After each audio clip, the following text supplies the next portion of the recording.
अस्सलाम वालेकुम everyone and welcome back to my YouTube channel CSS blueprint with Syeda Umaima. अच्छा जी, आज हमारी मेथोडोलॉजी ऑफ एसे राइटिंग की वीडियो 5 होगी, जिसमें हमारा जो डिस्कशन होगा वो अराउंड होगा आर्ट ऑफ डिक्शन। और डिक्शन से मुराद हम जो वर्ड्स अपने एसे में लिखने के लिए इस्तेमाल करते हैं उनका रद्दोबदल उनकी यूसेज में डिफरेंस, इन चीज़ों को हम अंडरस्टैंड करेंगे। ठीक है।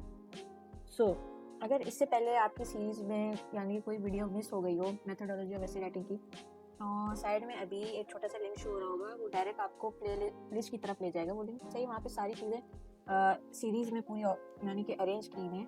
तो कोई भी अगर पार्ट मिस हो तो उस पर क्लिक करके आप उसको रिवॉच कर सकते हैं, आप दोबारा समझना चाहें तो जब भी, और अगर मिस हो गया हो तो वैसे भी। ठीक है।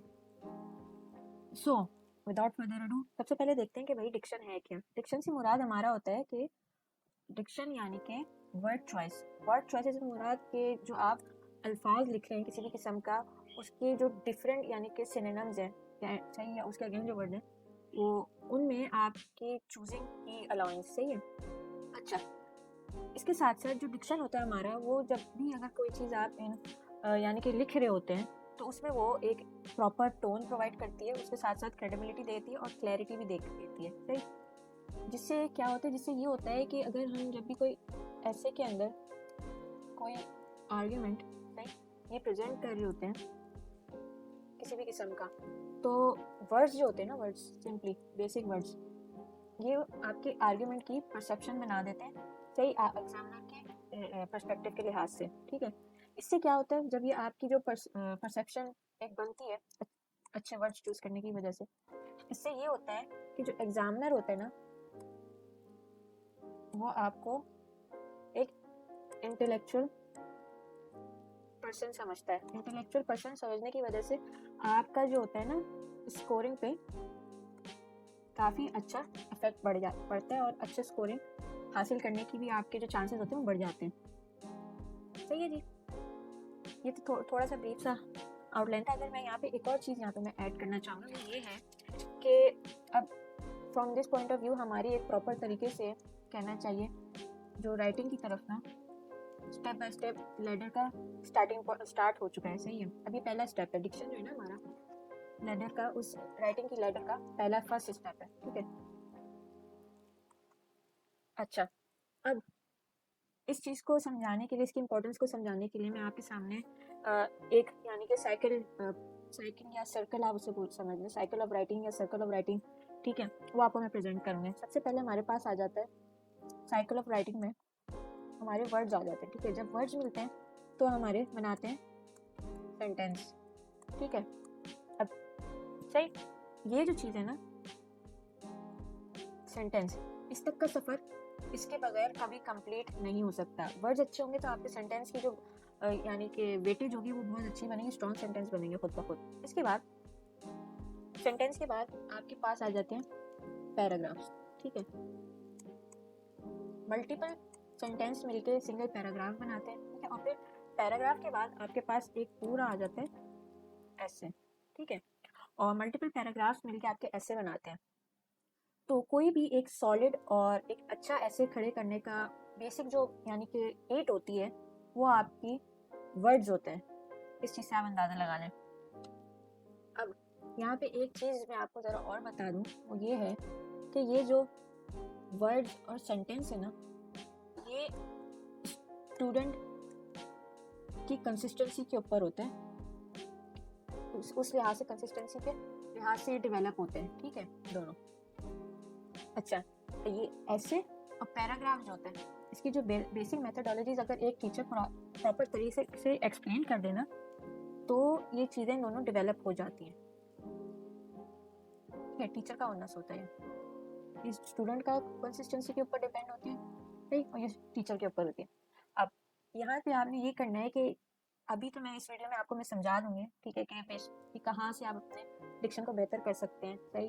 क्योंकि डिक्शन जो है बेसिकली वो आपकी वर्ड्स होती है, और वर्ड्स की एंटिमोलॉजी को समझना और उनकी यूसेज को अंडरस्टैंड करना, वो एक एज अ प्रिपेयरिंग करने वाले स्टूडेंट, एज एस्पायरेंट, वो आप खुद ही करेंगे। वो कोई आके आपको स्पून फीड इसमें नहीं कर सकता। Spoon feed is not available here. ठीक है। तो अब अगर हम थोड़ा सा नीचे की तरफ आके देखें तो यहाँ पे टाइप्स ऑफ डिक्शन मैंने प्रेजेंट किए हैं। तो टोटल 5 टाइप ऑफ डिक्शन आ जाती हैं। सबसे पहले जो यानी कि आपकी जो सबसे कॉमन जो पेपर में CSS के लिहाज से इस्तेमाल होने वाली होती है और वैसे भी जो इस्तेमाल होती है overall in official businesses and what not, वो आपकी होती है फॉर्मल डिक्शन। फॉर्मल डिक्शन में आपका वही होता है कि किसी भी किस्म की स्लैंग्स और कॉन्ट्रडिक्शन नहीं होती, लाइक इनफॉर्मल वर्ड्स आपके नहीं आते यहाँ पे, ठीक है। इसके बाद आपके पास आ जाती है abstract and concrete type of diction से। अब एब्स्ट्रैक्ट और कॉन्क्रीट टाइप से मुराद ये होती है कि ऐसे अल्फाजात जो आपके जो आइडियाज़ होते हैं ख्याली जहन के, वो आपके रियल वर्ल्ड एग्जाम्पल से लिंक कर सकें, ठीक है। इसके बाद आपके पास आ जाता है नंबर 3 पे कंसाइज डिक्शन। कंसाइज डिक्शन से मुराद ये है कि टू दी पॉइंट अल्फाज, सही। अब यहाँ पे मैं एक अगर आपको एग्जांपल दूँ, मैं ज़रा सा इसे रब कर दूँ कि ये क्लियर हो जाए।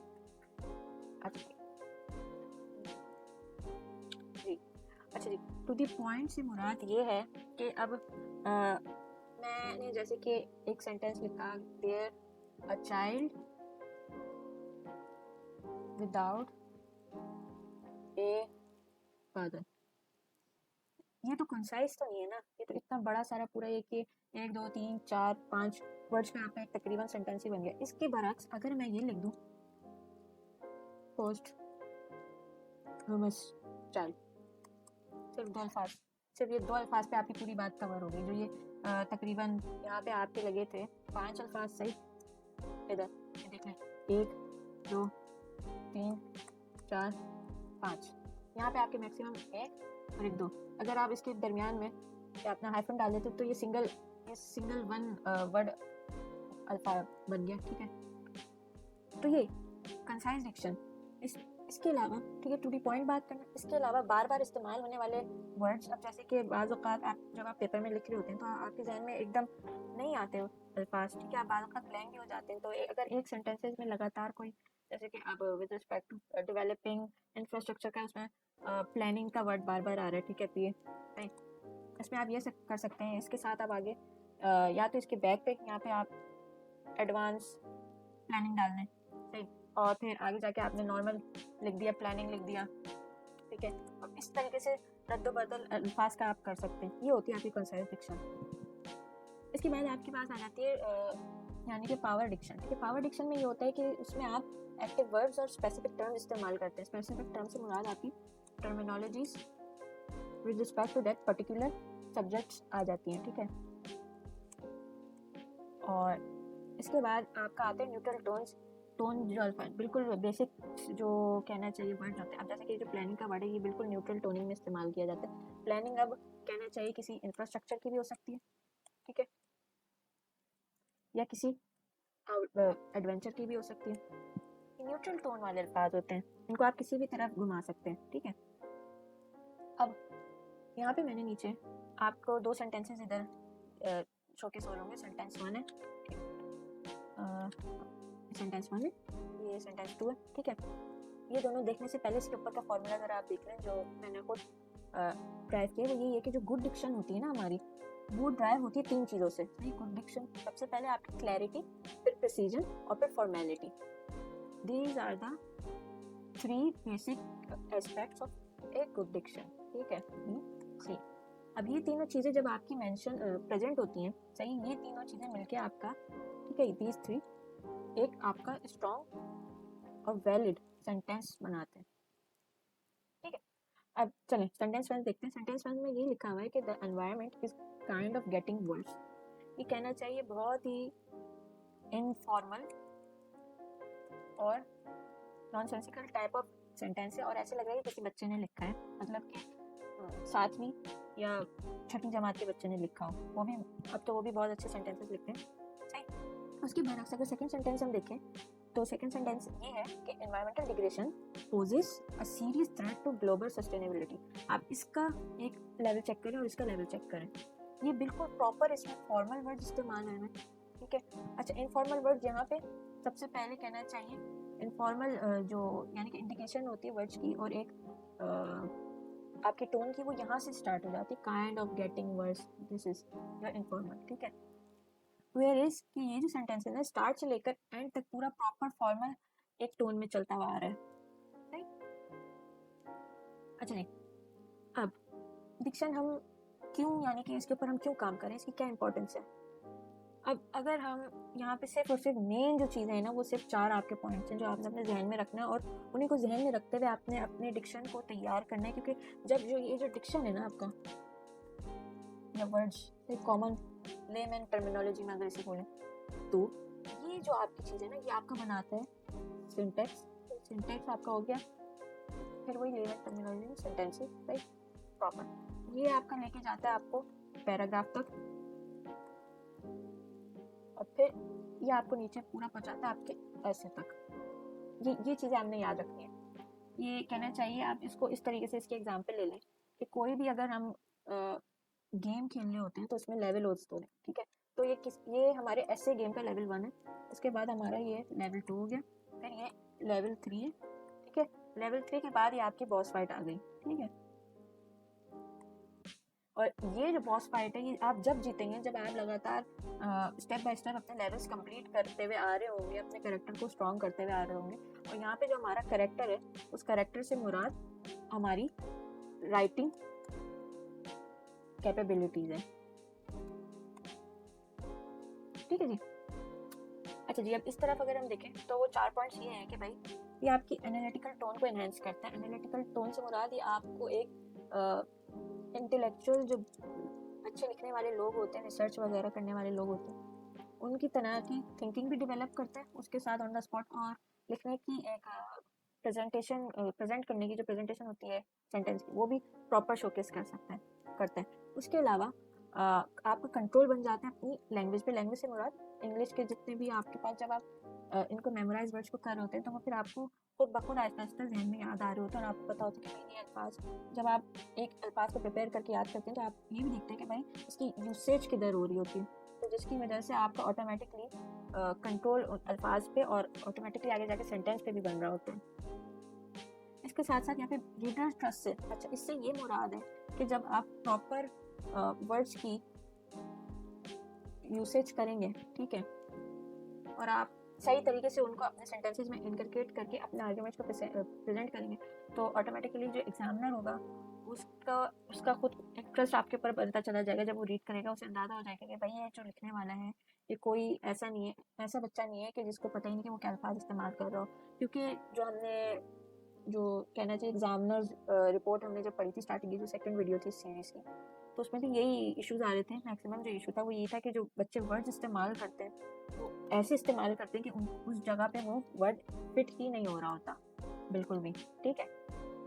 और जिसकी वजह से जब वो फिट नहीं होता तो वो सेंटेंसेस का पूरा फॉर्म, आर्ग्यूमेंट और जो आप एक्सप्रेस करना चाहते हो बात, वो सब बिगाड़ के बेड़ागर कर देता है, ठीक है। एंड लास्टली ये जो 4th पॉइंट है ना, ये सबसे इम्पोर्टेंट है। अगर आप इसी को अपना एक गोल बना लेना तो आप आराम से डिक्शन को प्रिपेयर कर सकते हैं और उसकी इंपॉर्टेंस को समझ सकते हैं। वो ये है कि आपकी CSS की जो एस्से का पेपर है उसके स्टैंडर्ड्स में अलाइन करता है, वहाँ पे रिक्वायर्ड है, मैंडेटरी है। बेशक इन्होंने कहना चाहिए FPSC ने हमें सिलेबस नहीं प्रोवाइड किया CSS का, मगर जो रिक्वायरमेंट्स होती है, जिस तरीके से पेपर चेक हो रहे होते हैं, जो हमने एग्जामिनेशन रिपोर्ट्स पढ़ी उस पर जो मांगा जा रहा होता है, जो शिकवा एग्जामिनर करता है, उससे यही अंदाजा है कि भाई ये एक इम्पोर्टेंट स्टैंडर्ड में से है, ठीक है। अच्छा जी, अब यहाँ पे इसके बाद ज़रा हम देखते हैं अब कुछ टिप्स जो बहुत बेसिक सी वो हैं, वो यही है। सबसे पहले जो आपकी एक टिप आ जाती है वो यही आती है कि वर्ड बैंक आप अपना डेवलप कर लें पर्सनल वर्ड में।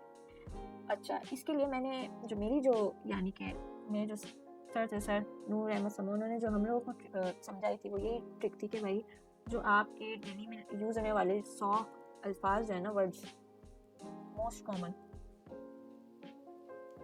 उनको आप एक जगह पे नोट डाउन करें, ठीक है। और इनको ना आप इन सारों को आप चेंज करें, ठीक है। इनको अनकॉमन की तरफ लेके चले जाएं, और आप वो अनकॉमन कैसे करेंगे उसकी भी फिर मेथड होती है, वो मैं आपको आगे अभी, अच्छा चलो मैं यहीं पे बता देती हूँ ताकि आपको आसानी हो जाए। उसको अनकॉमन करने का तरीक़ेकार ये होता है कि भाई कि आप सिनोनिम्स जो होते हैं ना, इनको मेमोराइज करें, इनको अंडरस्टैंड करें। सिनोनिम्स के साथ साथ आपके पास जो चीज़ आ जाती है उसके अलावा वो आपके पास आती है यूसेज ऑफ योर थिसॉरस। बहुत अच्छी चीज़ है थिसॉरस इस्तेमाल करना, ठीक है, क्योंकि इसमें ऐसा होता है कि थिसॉरस में आपके पास कंप्लीट वर्ड की बैकग्राउंड होती है, उसके रूट्स होते हैं, ठीक है। उसके अलावा एंटोनिम भी, सिनोनिम भी, सब चीज़ें मौजूद होती हैं। ये दो चीज़ होगी। इसके अलावा आपके पास कहना चाहिए, फिर आपके पास आ जाते हैं फ्रेजल वर्ब्स का यूजेज, ठीक है। फिर फ्रेजल वर्ब्स के अलावा आपके पास आ जाते हैं इडियम्स का यूसेज। अच्छा, डिक्शन सिर्फ वर्ड्स तक लिमिट नहीं है, ठीक है, वो ये आपको यहाँ पे देख के अंदाज़ा हो रहा होगा, राइट। अब फिर लास्टली जो कुछ चीज़ें कहना चाहिए, कितनी चारों यहाँ, पांचवी और छठी, जो हमारे पास पांचवी है वो यही होती है वन वर्ड सब्स्टिट्यूशन, सही। ये वन वर्ड सब्स्टिट्यूशन मैंने आपको अभी यहाँ पे शो केस की, ये पोस्टह्यूमस चाइल्ड के केस में, ठीक है। और लास्टली फॉरेन वर्ड, ये फॉरेन वर्ड से आपका मुराद हो जाती है किसी भी किस्म के ओल्ड इंग्लिश की कोई टर्मिनोलॉजी, ठीक है। मुझे मैं इस पर रेस करना ताकि आप इजीली समझ सकें। ये जगह अपनी अब जी, अच्छा, ओल्ड इंग्लिश की टर्मिनोलॉजी सही, और लैटिन की हो गई, ठीक है। फर्दर मोर इसके अलावा आपके पास आ जाते हैं आपकी लीगल टर्म्स जो होती हैं, ठीक है, ये आ जाती हैं, सही। इस तरीके से ये टोटल ये जो 6 मेथड्स हैं ना, 6 मेथड, इनमें से आप पिक कर लें जो आपको ज़्यादा सूटेबल हो और उसके ऊपर आप काम करें, ठीक है। एक को लेके चलना चाहें वो भी कोई मसले की बात नहीं, आप एक को लेके चल लें। इनमें से 6 पे काम करना चाहते हैं 6 को लेके चल लें, मगर वो ये कि आपको एक टाइम टेबल प्रॉपर बना के इनको लेके डेली चलना पड़ेगा, तब जाके आपका काम होगा। अच्छा जी, इसके अलावा जो दूसरा मेथड है इम्प्रूव करने का, वो यही है कि क्वालिटी मटेरियल रीड करें, ठीक है। क्वालिटी मटेरियल में आपके पास आ जाते हैं आर्टिकल्स आ गए रिसर्च के, ठीक है, और रिसर्च पब्लिकेशन हो गई, एडिटोरियल्स हो गए, ओपिनियन एड्स, ये सारी चीज़ें आपके पास आ जाती हैं। उसके अलावा जो थर्ड और मोस्ट रिकमेंडेड जो यानी कि डिक्शन इम्प्रूव करने का मेथड होता है, सही, और ओवरऑल सिंटैक्स वगैरह, और दूसरा ऐसे की राइटिंग कैपेबिलिटीज़ को बेटर करने का, वो यही होता है कि भाई सेंटेंसेस को रीराइट करें, सही, कंसाइज करके उनको छोटा करके, सही। आप कहीं से भी पैसेज उठा लें, डॉन से उठा लें, एक्सप्रेस ट्राइब्यून से उठा लें, और जिधर से भी आपको मिले, फॉरेन अफेयर्स उससे ले लें या अपने इकोनॉमिक्स से ले लें, सही, अल जजीरा का ले लें, इतनी कहना चाहिए ढेरों रिसोर्सेज हैं, सही है। इसके अलावा एक जो यहाँ पे एक लास्ट जो मैंने रिकमेंडेशन डाली वो ये कि फिलर वर्ड्स को ना इस्तेमाल करें, वेक लैंग्वेजेस को ना करें। मतलब कि फिलर वर्ड से आपका मुराद होता है लफाजियत, मैंने शायद गलत लिखा हो तो मुझे काइंडली फुल माफ़ कर देगा क्योंकि मेरी उर्दू इतनी अच्छी नहीं है। या वर्बोसिटी, इसको छोड़ें, चलें इसको तो छोड़ दें, वर्बोसिटी को अवॉइड करना please.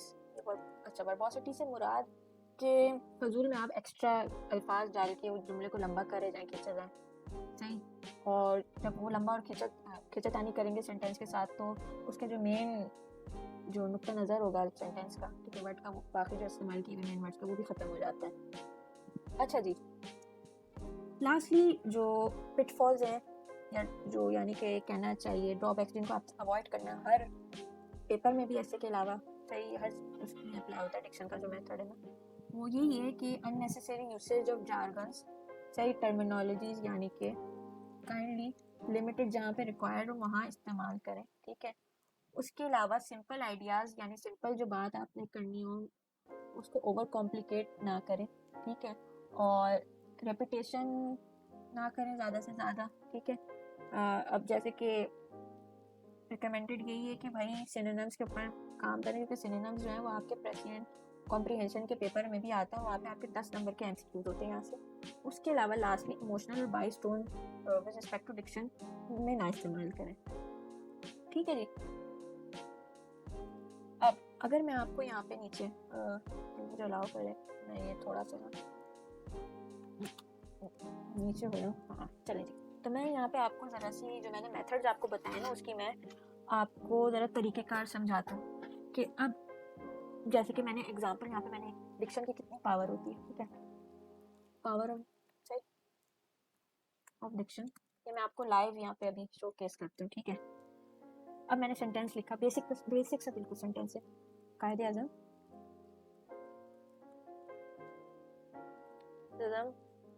Is the founder of Pakistan. ठीक है, अब यहाँ पे जो मुझे वर्ड मैंने डिक्शन में चेंज करना है वो ये, ठीक है। अब यहाँ पे मैं आपको बताता हूँ कि मैं कितने अल्फाज यहाँ पे डाल सकता हूँ आराम से। नंबर 1 पायोनियर, नंबर 2 कहना चाहिए डिराइवर, सही। नंबर 3 कहना चाहिए पैशनेट। बस सेंटेंस का स्ट्रक्चर चेंज होता चला जाएगा एंड सो ऑन। इस तरीके से करते करते आपके पास कहना चाहिए कि लाइन पूरी बन जाएगी, सही। अब इसको मैं कैसे करूँगी? कायद आज़म इज़ द पायोनियर, ये तो सेम सेंटेंस में ही एप्लीकेबल हो गया, सही। Quaid Azam is the driver, same, सही। अब fashion, Quaid Azam fashion Pakistan, is in the आर आएगा और भी आएगा, फैशन पाकिस्तान, कायद आज़म ने बनाया, सही। ये एक बिल्कुल सिंपल सा सेंटेंस मैंने आपको दिखाया। अब अगर मैं आपको, ये तो सिनोनिम्स का मैंने मेथड आपको शोकेस किया, ठीक है। सिनोनिम्स के अलावा आपके पास कहना चाहिए डिफरेंट जो सेकंड मेथड आ जाता है, ये पूरा मेथड 1, ठीक है। अब आपका आ जाता है थिसॉरस का। थिसॉरस का यही मेथड होता है कि भाई अब मैं जैसे कि एक वर्ड को मैं कितने तरीके से मैं चेंज कर सकता हूँ। तो यहाँ पे मैं एग्जांपल देता हूँ आपको फिर से, ठीक है। अब यहाँ पे मैंने वर्ड लिया है थिंक का। अब आप सोच रहे होंगे भाई ये थिंक का है तो थिसॉरस में ये इस वर्ड का क्या? अच्छा, सबसे पहले थिसॉरस आपको ये भी बताएगी जो ये जो वर्ड है ना ये किस ग्रुप से पार्ट ऑफ स्पीच के बिलोंग करता है। तो जो थिंक है ना वो आपका वर्ब से बिलोंग करता है।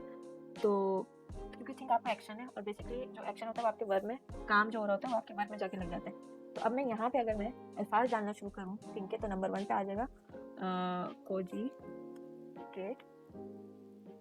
उसके बाद फिर आपका आ जाएगा रूमिनेट। रूमिनेट के बाद आपके पास आ जाएगा सैरी ब्रेड, ठीक है। ब्रोड, म्यूज, आगे डाल दो डिलिब्रेट, और फिर मल ओवर। अच्छा, ये मल ओवर आपका फ्रेजल वर्ब है, ठीक है। Ponder, contemplate. ये तो मैंने एक बहुत से सिंपल बेसिक जो कॉमन वर्ड है ना, ये तो कॉमन वर्ड है, ठीक है। मैंने ऊपर बात की थी कि कॉमन को अनकॉमन में कैसे कन्वर्ट करना है। इसके मैंने आपको अल्फाजात दिखा दिए। अगर मैं काउंट करूँ तो यहाँ पे इस वक्त थिंक के मेरे पास बैकअप पे 1 2 3 4 5 6 7 8 9 तकरीबन 10 अल्फाज ये मेरे पास अनकॉमन यहाँ पे पड़े हुए हैं अपनी वोकेबलरी में, सिर्फ थिंक को रिप्लेस करने के लिए, ठीक है। ये आपकी पावर है थिसॉरस की सेकंड पे। अच्छा जी, अब इसके बाद जो हमारे पास आ जाता है वो कोई फ्रेजल वर्ब आ जाता है। अच्छा, ये जो है ना मलोवर, मैंने जैसे पहले बताया कि आपका फ्रेजल वर्ब है, तो मैं यहाँ पे लिख देती हूँ पी, ठीक है। अब इसके बाद मेरे पास जो थर्ड मेथड था जो मैंने ऊपर आपको प्रेजेंट किया था वो फ्रेजल वर्ब का था, सही। अब फ्रेजल वर्ब लिखने से क्या होता है? फ्रेजल वर्ब लिखने से ये होता है कि एग्जामिनर को पता चलता है कि भाई ये जो सामने स्टूडेंट है इसको लैंग्वेज के ऊपर कमांड है, इसे पता है कि भाई ये क्या लिख रहा है। अब यहाँ पे मैं आपके सामने सिर्फ कहना चाहिए एक अल्फाज लिखती हूँ, सही है। सिंपल सा, बहुत सिंपल से होते हैं फ्रेजल वर्ब, उनको याद करना भी आसान होता है। ब्रिंग अप, ठीक है। अब इसके जो मीनिंग है ना, इसके 2 मीनिंग निकल आते हैं बहुत आसानी से। ब्रिंग अप से मुराद मेंशन, या तो मेंशन करना या नर्चर करना, पालना किसी को, है। और ब्रिंग अप से मुराद लाना, सही, ला, ठीक है। ये 3 इसी तरीके से डिफरेंट अल्फाज आ जाते हैं, सही। ये आपका थर्ड प्लेस पे आपका फ्रेजल वर्ब्स आ जाते हैं। इसके बाद नंबर 4 पे आपका आ जाते हैं इडियम्स। अब इडियम्स जैसे सबको पता है कि काफ़ी इंपॉर्टेंट होते हैं क्योंकि वो आपके जो बड़ी बात अगर कोई होती है ना मुहावरे, वो आपके शॉर्टेस्ट वे में पॉसिबल वो एक्सप्लेन कर देते हैं। अब अगर मैं यहाँ पे लिखना चाहूँ कि जैसे कि मैंने एक सेंटेंस लिखा है, वो सेंटेंस ये है कि all the ins and outs were only known to John. अच्छा जी, अब यहाँ पे मैंने फ्रेजल वर्ब का यूसेज किया है। वो फ्रेजल वर्ब का यूसेज ये रहा, ins and outs। बहुत ही सिंपल सेंटेंस मैंने बताया, सही है। अब यहाँ जो सेंटेंस हमें डायरेक्शन दे रहा है, ठीक है, जो हमें डायरेक्शन नजर आ रही है पढ़ के इस जुमले को कि all the ins and outs were only known to John, इससे मुराद ये है कि इन्स एंड आउट्स से हमारा इंडिकेशन ये हो जाती है, हमारा इडियम है, ये हमें ये कहता है कि डिटेल्स के बारे में यहाँ पे बात हो रही है, कोई इम्पोर्टेंट आपकी एस्पेक्ट्स हैं जो आपको पता होने चाहिए या इंफॉर्मेशन है, ठीक है। ये तीन चीज़ें देखिए ये निकल के आ गई यहाँ पे, सही। अब इससे क्या होता है, ये यूसेज से ये एक आपकी कहना चाहिए ऐसी इडियम्स में, ये जो डिक्शन है, जो ये मेथड होता है इडियम का, इससे ये होता है कि एक ऐसे में जब आप लिख रहे होते हैं, ठीक है, फिर ये जब वो लिखाई आपके एग्जामिनर के सामने प्रेजेंट होती है तो वो ये शोकेस करती है कि एक तो नंबर 1 वही बात है कि स्टूडेंट की कमांड है, उसके अलावा रीडर का इंटरेस्ट बना रहता है। और हमारा मेन जो इशू होता है ना फेल होने का पेपर में, वो यही होता है कि हम एग्जामिनर को इतनी देर इंटरेस्टेड ही नहीं रख पाते अपने पेपर के अंदर, ठीक है। ये आपका आ गया इडियम्स नंबर 4 पे। अच्छा जी, इसके बाद जो हमारे पास आ जाता है वो आते हैं हमारे वन वर्ड सब्स्टिट्यूशन, ठीक है। वन वर्ड सब्स्टिट्यूशन की मैंने एग्जांपल आपको ऊपर सबसे पहले ही दे दी थी और बहुत ही कहना चाहिए अच्छी दी थी, वही थी पोस्टह्यूमस चाइल्ड, ठीक है। मगर उसके अलावा कहना चाहिए मेरे जहन में आ रही है जैसे कि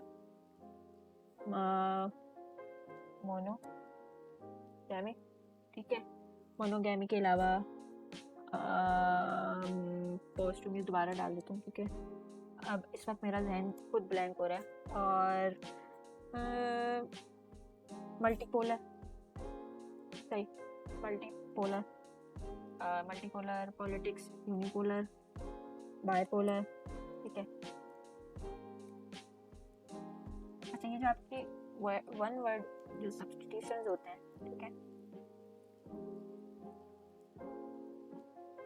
ये आपकी बड़े सेंटेंसेस को शॉर्ट करने वाले भी होते हैं, जैसे कि ये अभी एग्जांपल दिया। और इसके अलावा आप ये भी कह सकते हैं, समझ सकते हैं कि यहाँ पर टर्मिनोलॉजीज की भी यूसेज हो रही होती है, ठीक है। लास्टली फॉरेन वर्ड्स, वो इस वक्त मेरे जहन में नहीं आ रहे, और मैंने तो खैर कहना चाहिए फॉरेन वर्ड्स जो थे ये वाले, ये ओल्ड लैटिन के, क्योंकि ये मेमोराइज करना मेरे लिए मुश्किल होता था प्रोनाउंसिएशन में भी, वैसे भी, ठीक है। तो इनके ऊपर मैंने इतना ज़्यादा काम नहीं किया था, मगर स्टूडेंट्स इस पर भी काम करते हैं और काफ़ी बुक्स में ये, अगर बुक्स में नहीं तो आप ऑनलाइन जाके भी सर्च कर सकते हैं कि कहाँ पे कौन सी लीगल टर्म्स हैं फॉरेन वर्ड्स की, वो आप इस्तेमाल कर सकते हैं, ठीक है। मैंने टोटली 5 ये मेथड इस्तेमाल किए थे, सही जी। तो आज का बस यही क्लास थी छोटी सी।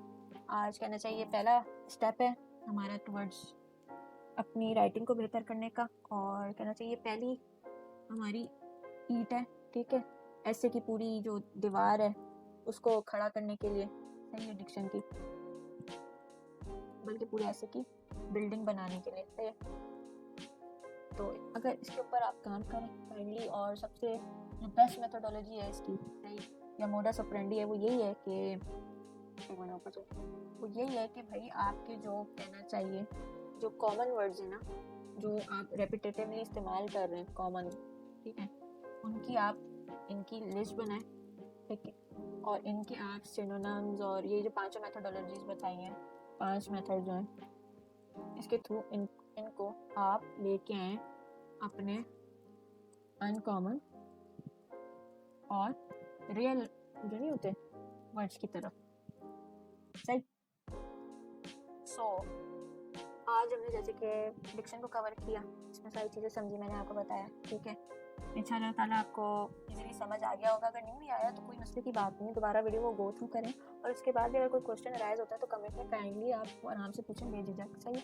यहाँ पर कोई मसला नहीं, 1 दफ़ा पूछें, 6 दफ़ा पूछें, 1000 बारी पूछें, सही है। मैं यहाँ पे मौजूद हूँ समझाने के लिए। जब ये यूट्यूब चैनल बनाया है कि भाई फिजिबिलिटी देखते हुए जो आजकल की जो कहना चाहिए कि जिस किस्म से मार्केट हमारी टीचिंग की माशाल्लाह से हुई हुई है कि हर चीज़ समझाने के लिए लोग पैसे चार्ज करते हैं, तो उसी चीज़ को मद्देनज़र रखते हुए मैंने ये सोचा कि भाई एक इनिशिएटिव स्टार्ट करें। तो कोई भी इशू पूछे चाहिए कमेंट्स में पूछे, मैं इंशाल्लाह ज़रूर जवाब दूँगी। एक आध दिन लेट हो सकता है मगर जवाब ज़रूर मिलेगा आपको, ये मेरा वादा, ठीक है। उसके अलावा काइंडली वीडियो को लाइक करें, उससे ज़्यादा एज मच एज पॉसिबल हो सके उसको शेयर करें जो पेरेंट्स तैयारी कर रहे हैं, ठीक है। और इसके अलावा अगर किसी ने वैसे भी अपनी जनरल नॉलेज बेहतर करनी है तो उनको शेयर करें और अपने दोस्तों के साथ करें, और काइंडली वीडियो को भी लाइक करें और चैनल को सब्सक्राइब करके बेल आइकन ज़रूर प्रेस कर दें, ठीक है। इंशाल्लाह ताला मैं आपको नेक्स्ट वीडियो में फिर मिलता हूँ, सही है। और नेक्स्ट वीडियो में होपफुली अब हम जाएंगे सिंटैक्स डेवलपमेंट की तरफ, सही। और अगर मुझे ऐसा लगे, क्योंकि अभी मैं इस पर और रिसर्च करूँ, अगर मुझे ऐसा लगा कि जैसे कि कोई चीज़ एक आध चीज़ मिस हो गई है डिक्शन की, तो इसके ऊपर एक और सेकंड वीडियो मैं डाल दूँगी, वरना तो सो अभी तक तो कहना चाहिए कि सारी चीज़ें कवर कर ली हैं, ठीक है। So that's all for today and take care, अल्लाह हाफिज़।